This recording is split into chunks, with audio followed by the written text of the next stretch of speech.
Hey everybody, it's Mr. Stanley. Good morning. How are you? Today is April 20th. It's a Monday, and we're back to some online learning today. It's going to be 57 degrees and it's going to be sunny outside, so make sure that you get outside and get those steps in for the day. Track your steps, and whatever Mrs. Marconi has planned for you today for PE is a good day to get out there. So that's the first thing we've got.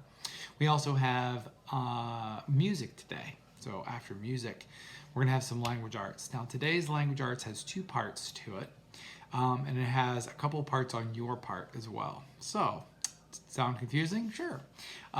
We have two YouTubes brought to you by Mrs. Chalupka, and she's going to be reading a folktale fairy tale from Cuba, I believe, and she's going to be reading to you, talking to you about cultural differences in that country and why that story came to be. So first, in the first part of the first YouTube, she's going to read the story to you. In the second YouTube, she's going to kind of fill out a folktales chart for you about how to what to look for when you read folktales from other countries. So today, after you watch her second YouTube filling out the chart, I have a couple of collections for you in your Epic Classroom, in your Epic mailbox. You'll open up your mailbox and you will find dozens of folktales from around the world.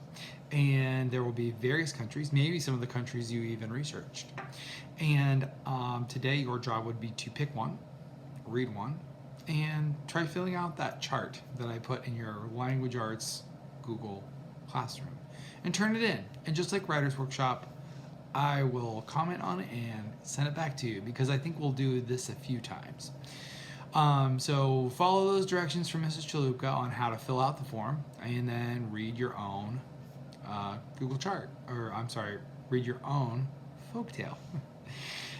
Today for math, there is a math lesson brought to you by myself, and it's on Twizzlers, fractions, and rulers. Watch the YouTube first. After you're done with the YouTube, there is a doc with a question on it and a picture, and you're going to be making some statements of greater than, less than, or equal to.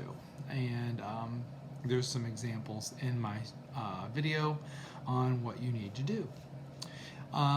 Today for Writer's Workshop, it's pretty simple. There is no video, so don't look for a video. There's no chart for you as well. It's just basically taking a look at what you originally said you were going to start writing, if you haven't already, and go back and write your start writing your rough draft. It could be the very beginning if you're in the stages of the beginning, or if you kind of laid out the whole thing and just spilled it all out onto the table and typed and typed and typed, or wrote and wrote and wrote. Today could be a good day for you to write some more, stretch out the heart of the story, or do some editing and some proofreading. So that's Writer's Workshop. Today for Zooms, I've got a couple of Zooms coming up today. I think they are in reading, and I've got a couple of them coming up today. Thank you for those who filled out that question in your classwork classroom. If you filled out that question about who you'd like to have a Zoom with, I'm going to have kind of like social Fridays where we can just kind of like hang out and talk and share some things that have been going on with you in the week, or something that has happened that you'd like to share with us in a small group with some of your friends. So fill out that question, tell me who you want to meet with, and I'll be more than glad to set us up a time on Fridays to chit chat. So if you're having any problems or any questions, please feel free to send me an email, send me a comment. You could even ask if you really want to, if you're really confused and you want my, my own personal help, I can set up a Zoom with you. That's not a problem. I do have time. I'll make time if I don't have it, but yeah, because you guys are important to me and I miss you a lot, so I hope everything is going well, And I wanted to give a quick shout out before I forget, because I forgot to say happy birthday to Meredith in her video from last week. So happy birthday, Meredith, again. She had her birthday last week. And then over the weekend, we had another birthday, and Olivia's birthday was yesterday on the 19th. So happy birthday to her, and we'll start shouting out your birthday to you on Classwork Classroom.